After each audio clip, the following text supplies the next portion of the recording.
یہ تو اچھا تھا کہ آخری چند لمحوں میں سامنے جگمگاتے ہوئے نیون سائن پر میری نظر پڑ گئی، جس پر 17 ڈاؤننگ اسٹریٹ کا ہندسہ جگمگا رہا تھا۔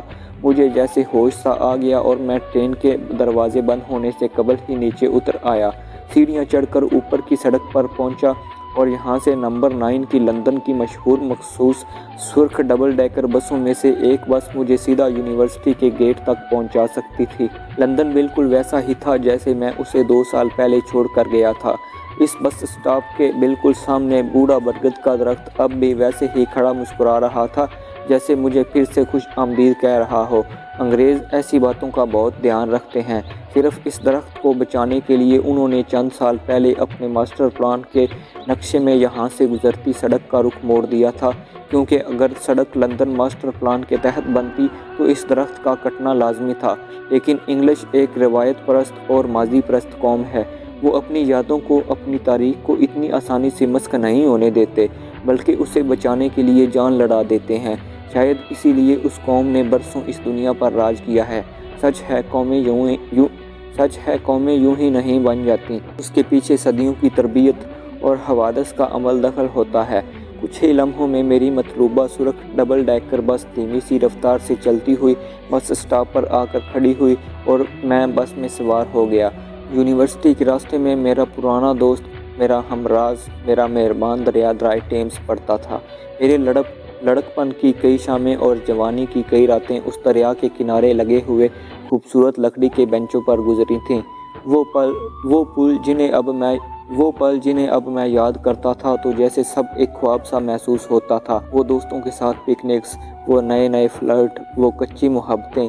ٹیمز کا پانی مجھے دیکھ کر مستی میں ہلکورے لے رہا تھا، جیسے وہ میری لندن آمد سے بہت خوش ہو۔ بس دریا کے ساتھ بنی ہوئی چوڑی سی سڑک پر بڑھ رہی تھی اور دریا ہمارے ساتھ ساتھ بھاگ رہا تھا، بالکل اسی طرح جس طرح کے کسی پرانے محلے میں جب کوئی چمچماتی کار یا بڑی گاڑی داخل ہوتی ہے تو محلے کے بچے اس گاڑی کے ساتھ ساتھ بھاگتے ہیں۔ ہمارے آس پاس کے موسم اور درخت، عمارتیں اور اس جیسے دریا، یہ ہمیں کس روپ میں دیکھ چکے ہوتے ہیں، ہنستے ہوئے، کبھی روتے ہوئے۔ خوشی، غم، غرض ہماری زندگی کا کون سا پہلو ہے جو ہمارے ارد گرد بستے اس ماحول سے پوشیدہ ہوتا ہے؟ شاید اسی لیے ہمیں ایسا لگتا ہے کہ یہ بھی ہمارے ساتھ ہی خوش ہوتے ہیں اور ہمارے ساتھ ہی روتے ہیں۔ شاید ہر موسم ہمارے اندر کے موسم سے جڑا ہوتا ہے۔ بس یونیورسٹی کے دروازے پر آ کر رک گئی۔ میرا اسٹاپ آ گیا تھا۔ میں یونیورسٹی کے عظیم الشان آہنی جنگلے کے گیٹ سے اندر بنی اینٹوں کی سڑک پر آ گیا۔ یہ بہت بڑے گھاس کے دالانوں پر مشتمل ایک ایسی عمارت تھی جس کے اندر سے دریا ٹیمز کے ایک چھوٹی سی شاخ گھاس کے عظیم میدانوں کو سراب کرتی ہوئی گزر رہی تھی۔ دور دور تک بڑے بڑے اور اونچے درخت ایستادہ تھے جو اس وقت رات کی برف باری کی وجہ سے دور سے سفید لباسوں میں ملبوس بوڑھے بزرگوں کی طرح نظر آ رہے تھے۔ دریا کے پانی کے اوپر کی شفاف برف کی ایک سیل نما تہہ بچھی ہوئی تھی جس کے نیچے دریا کا پانی بہتا صاف دکھائی دے رہا تھا۔ یونیورسٹی کی مرکزی عمارت سفید سنگ مرمر سے بنی ہوئی تھی اور برف کے اس ماحول میں اس کے اونچے لمبے ستون اور باقی عمارت بھی برف ہی سے بنی دکھائی دے رہی تھی۔ ایڈمن ڈپارٹمنٹ سے فارم لے کر میں نے بھر دیے تھے اور میری کلاسز 2 دن کے بعد سے شروع ہونا تھی۔ پتہ چلا کہ ہیڈ آف ڈپارٹمنٹ ایک یہودی نژاد مسٹر آئزک ہیں جو خود یونیورسٹی کے وائس چانسلر بھی ہیں۔ میں ان سے بھی ملنا چاہتا تھا، لیکن پتہ چلا کہ وہ صبح 11 بجے کی کلاس کے بعد شہر میں ہونے والی کسی تعلیمی تقریب میں چلے گئے ہیں جس میں وہ بطور مہمان خصوصی مدعو تھے۔ اب میرا یونیورسٹی میں مزید ٹکنے کا کوئی جواز نہیں تھا، لہٰذا میں اسی راستے سے واپسی کی بس لے کر سب وے تک پہنچ گیا۔ دوپہر کے 2:30 بج چکے تھے اور یہ دفتری اوقات کے مطابق دن کے کھانے کا وقت تھا، لیکن سب وے میں بھی صبح کی نسبت چہل پہل زیادہ دکھائی دے رہی تھی۔ مجھے فی الوقت بھوک محسوس نہیں ہو رہی تھی، لیکن پھر بھی میں کافی اور ایک سینڈوچ کا لنچ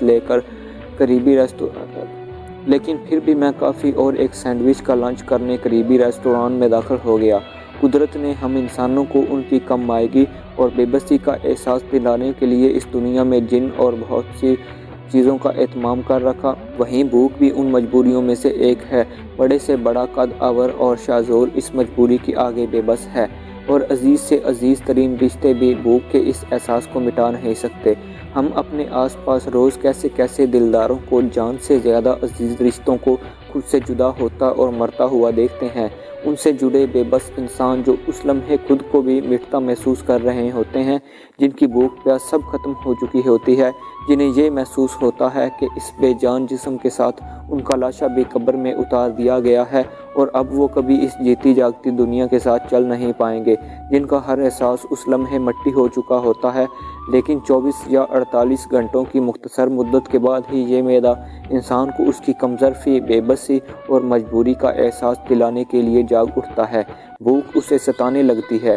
انسان اپنے اندر اپنے آپ سے ہی نفرت اور شرمندگی محسوس کرنے لگتا ہے کہ ابھی چند گھنٹوں پہلے ہی تو وہ اپنے اندر کتنے بڑے بڑے دعوے کر رہا تھا، مٹی کے ساتھ مٹی میں مل جانے کے دعوے، سب تیاگ دینے کے دعوے، لیکن سچ یہ ہے کہ انسان سے زیادہ بے بس مخلوق بھی دوسری اور کوئی نہیں۔ ہاں البتہ ایسے موقعوں پر اسی کے جیسے دوسرے انسانوں کے بنائے ہوئے خود ساختہ اصول اس کے کام آ جاتے ہیں اور شرم کا کچھ پردہ رہ جاتا ہے۔ کوئی کہتا ہے میت کے گھر 3 دن تک کھانا نہیں پکے گا، بھلا اس سوگ میں ان بیچاروں کو کھانے پینے کا ہوش ہی کہاں ہوگا۔ دوسرا کہتا ہے ہاں ٹھیک ہے، پہلے دن کا کھانا تو ہمارے گھر سے ہی آئے گا، دوسرے دن کا، اور کوئی تیسرے کا وعدہ کر کے وہاں سے اٹھ جاتے ہیں۔ وہ سب جانتے ہیں کہ کل جب ان کے گھر میں یہ ماتم ہوگا تو تب بھی یہی سب اس کی دلجوئی کو وہاں موجود ہوں گے، اس کی شرم کا پردہ رکھنے میں اس کی مدد کریں گے۔ کسی نے سچ ہی کہا ہے، انسان بہترین معاشرتی جانور ہے۔ گھر واپس پہنچتے تک شام ہو چکی تھی، سورج ڈھل رہا تھا، گلی کے پچھواڑے وہیکل والے شرارتی بچے پھر سے جمع تھے اور اپنے کل کے بنائے ہوئے برف کے پتلے کی باقیات سنبھالنے کی کوشش میں مصروف تھے۔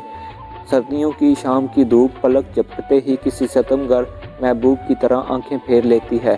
ہوا میں کھنکی کی مقدار بڑھتی جا رہی تھی۔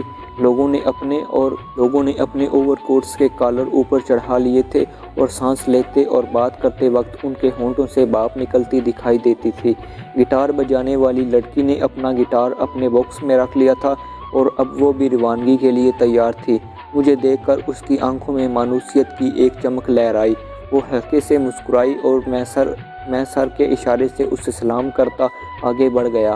رات کامران بھی جلد ہی واپس آ گیا تھا اور ہم نے سڑک کے کنارے دوسرے بلاک کے ایک چھوٹے مگر پرسکون سے ریسٹورینٹ میں کھانا کھانے کا پروگرام بنا لیا تھا اور اب ہم اسی ریسٹورینٹ کے ایک گوشے میں اپنی ٹیبل کے گرد بیٹھے سوپ کی چسکیاں لے رہے تھے۔ کامران نے آس پاس بیٹھی لڑکیوں اور خواتین کا بغور جائزہ لینے کے بعد اپنی حتمی رائے صادر کر دی تھی۔ اپنے زرعی خیالات کا اظہار کرتے ہوئے وہ بولا، مرد عورتوں سے اس امید پر شادی کرتے ہیں کہ وہ ہمیشہ ویسے ہی رہے گی جیسے وہ شادی کے وقت ہوتی ہیں، اور عورتیں مردوں سے اس امید میں شادی کرتی ہیں کہ شاید وہ شادی کے بعد بدل جائیں گے، لیکن افسوس بعد میں دونوں کو ہی مایوسی ہوتی ہے۔ میں نے غور سے اسے دیکھا، شاید اس لیے تم نے اب تک شادی نہیں کی۔ کامران مسکرایا، خیر میری بات چھوڑو، تم یہ بتاؤ آج یونیورسٹی میں دن کیسا گزرا؟ میں نے نیپکن میز سے اٹھا کر اپنے ہونٹ خشک کیے۔ کچھ خاص نہیں، بس فارم ہی بھر سکا۔ ہیڈ آف دا ڈپارٹمنٹ سے ملاقات نہیں ہو سکی، وہ موجود نہیں تھے۔ کامران بولا، تم مسٹر آئزک کی بات کر رہے ہو؟ آج کل اخبارات میں اس کا بڑا تذکرہ رہتا ہے۔ مجھے تو اس بات پر حیرت ہے کہ اس جیسے کٹر یہودی نے ایک پاکستانی مسلمان کو اپنی یونیورسٹی میں داخلہ کیسے دے دیا۔ اس سے ذرا بچ کر ہی رہنا۔ مجھے کامران کی بات سن کر ہنسی آ گئی۔ کیوں، کیا وہ آدم خور ہے جو مجھے کھا جائے گا؟ کامران سنجیدہ تھا۔ تم ان یہودیوں کی طبیعت سے واقف نہیں ہو شاید۔ یہ کبھی بھی دل سے مسلمانوں کے خیر خواہ نہیں ہوئے، اور اس کا اندازہ ہم جیسے دیارے غیر میں بھٹکتے ہوئے مسلمان ٹھیک لگا سکتے ہیں، جنہیں ہر بزنس کے معاملے میں ان یہودیوں کی نفرت اور مقابلے کا سامنا کرنا پڑتا ہے۔ اور سچ تو یہ ہے کہ فی الحال ان یہودیوں نے ہمیں بزنس کے معاملے میں مکمل مات دے رکھی ہے۔ میں نے سوال کیا، لیکن تم لوگوں نے اور یہاں کی دوسری بزنس کمیونٹی نے کبھی ان وجوہات پر غور کیا ہے جو ان یہودیوں کی کامیابی کا راز ہیں؟ کامران نے گہری سی سانس لی۔ بات بالکل صاف ہے، یہودی کبھی تلخ کلامی سے کام نہیں لیتا، اور بزنس کا پہلا اصول ہی خوش اخلاقی ہے۔ سخت سے سخت حالات میں بھی اس کے ہونٹوں سے چپکی مخصوص مسکراہٹ کبھی اس کا ساتھ نہیں چھوڑتی۔ دوسری اہم وجہ ہے، ایک یہودی کا دوسرے یہودی تاجر کا خیال رکھنا چاہیے۔ دو یہودی تاجر آپس میں بدترین اور جانی دشمن بھی کیوں نہ ہوں، لیکن اگر ان کا کلائنٹ کوئی ایسی چیز طلب کرتا ہے جو پہلے یہودی کی دکان پر میسر نہ ہو، تب بھی وہ خود پیدل چل کر اس خریدار کو اس جانی دشمن یہودی کے پاس لے کر جاتا ہے جہاں سے اسے وہ ضرورت کی چیز مل سکتی ہو۔ یہودی کبھی کسی غیر یہودی کو متعارف نہیں کرواتا، یہی اس یہودی تجارت کے پنپنے کا راز ہے۔ میں کامران کے خیالات سے کسی حد تک متفق بھی تھا، لیکن میرے خیال میں اس نے یہودی تاجروں کی سب سے بڑی معصومیت کا تذکرہ اب تک نہیں کیا تھا۔ تم سب سے اہم خصوصیت کا تذکرہ کرنا بھول گئے ہو، وہ ہے ایمانداری۔ یہ ٹھیک ہے کہ ہمارے تاجر اتنے خوش اخلاق اور ٹھنڈے مزاج کے نہیں ہوتے، یہ بھی درست ہے کہ ہم ایک دوسرے کی ٹانگ کھینچنے سے بھی کبھی باز نہیں آتے۔ ہمارا اصول ہے کہ اپنا فائدہ ہو نہ ہو لیکن دوسرے کا نقصان ضرور ہونا چاہیے، لیکن ان سب سے زیادہ بڑی وجہ ہے بے ایمانی، اور یہودی تجارت میں بے ایمان نہیں ہوتے۔ میرے خیال میں ان کی کامیابی کا اصل راز یہی ہے۔ ہم دونوں کھانا کھا چکے تھے اور اب پیدل ہی واپس اپارٹمنٹ کی طرف روانہ تھے۔ کرسمس کا تہوار قریب آ رہا تھا، لہٰذا آس پاس خریداروں کی چہل پہل بڑھتی جا رہی تھی۔ جا بجا کرسمس کے نمائشی درخت مخصوص جلتے بجھتے کمکموں سے سجے جلملا رہے تھے۔ لوگ سردی سے بے نیاز ہو کر خود کو گرم کپڑوں سے ڈھکے ہوئے تھے، آس پاس کی جگمگ کرتی دکانوں سے خریداری کر رہے تھے۔ شاید دنیا کا ہر تہوار ایک سا ہی ہوتا ہے، سبھی تہواروں کا تعلق دل کی خوشی سے ہوتا ہے اور سبھی تہواروں کے اصل شوقین بچے ہوتے ہیں۔ شاید اسی لیے اس وقت بھی لندن کے اس بارونق بازار میں زیادہ تر تعداد بچوں کی ہی تھی۔ مجھے یاد ہے جب ہم چھوٹے تھے تو عید کی رات یا چاند رات سے کئی راتیں قبل ہی ہماری نیند جیسی اڑ ہی تو جاتی تھی، اور عید کی رات تو آنکھوں ہی آنکھوں میں صبح ہو جاتی تھی۔ عیدی ملنے کی خوشی اور پھر اس سے بھی زیادہ اس عیدی کو خرچ کرنے کی خوشی، لیکن عید کا پورا دن ہاتھ سے یوں نکل جاتا جیسے بند مٹھی سے ریت۔ شاید چیزوں یا تہواروں کی خوشی کا تعلق ان کی کمیابی اور تھوڑے ہونے سے بھی وابستہ ہوتا ہے۔ آس پاس پھرتے لوگوں کے چہروں سے خوشی ٹپک رہی تھی، یہ چہرے بھی کیسا آئینہ ہوتے ہیں۔ گھر پہنچتے ہی کامران بستر میں گھس گیا کیونکہ اسے اگلی صبح جلد اٹھنا تھا۔ آج اس نے ایمان کے موضوع پر کوئی بات نہیں کی تھی۔ ہم دونوں بچپن سے ایک دوسرے کی عادتوں سے خوب واقف تھے۔ وہ جانتا تھا کہ جب میں سنبھل جاؤں گا تو خود ہی اسے سب بتا دوں گا، اس سے پہلے مجھ سے کچھ پوچھنا فضول ہے۔ میں نے لائٹ بند کرنے سے پہلے بستر کی سائیڈ ٹیبل پر رکھے رسالوں کی ورق گردانی کی ناکام کوشش کی، لیکن پھر آخرکار بتی بجھا دی۔ لیکن کمرہ اندھیرا ہوتے ہی دماغ کے دریچے روشن ہو گئے۔ یادیں بری ہوں یا بھلی، دونوں صورتوں میں یاد ماضی عذاب ہی تو ہے۔ دوستو، آپ سب لوگوں سے گزارش ہے کہ میرے چینل اردو کہانی ورلڈ کو سبسکرائب کر لیں اور گھنٹی کے نشان کو پریس کر لیں تاکہ میری آنے والی تمام ویڈیوز آپ کو فوراً سے مل سکیں۔ دوستو، کہانی خدا اور محبت کا تیسرا ایپیسوڈ سننے کے لیے ہمارے چینل کو کل ضرور وزٹ کیجیے گا۔ انشاءاللہ میں کل تیسرا ایپیسوڈ ضرور اپلوڈ کر دوں گا۔ تب تک کے لیے اللہ حافظ۔